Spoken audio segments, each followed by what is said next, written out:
English ఫ్లూయెంట్గా మాట్లాడాలి అంటే మనం ప్రాక్టీస్లోనే ఉండాలి అంటే అవతల మనం ఇంగ్లీష్ మాట్లాడటానికి వ్యక్తులు కావాలి.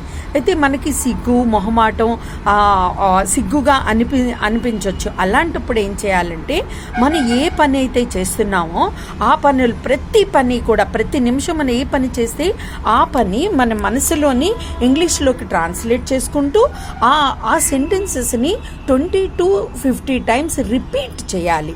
రిపీట్ చేసినప్పుడు మనకి బయటికి వెళ్ళినప్పుడు ఎవరితోనైనా మాట్లాడేటప్పుడు ఈజీగా సెంటెన్సెస్ వస్తాయన్నమాట. ఫర్ ఎగ్జాంపుల్ ఇక్కడ ఫ్లవర్స్ ఉన్నాయి. This is a flower, the flower is in white colour. This is a flower, this is a flower, these are flowers, these are flowers, the flowers are in white colour.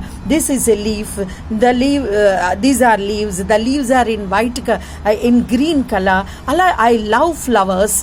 ఏదైనా సరే practice.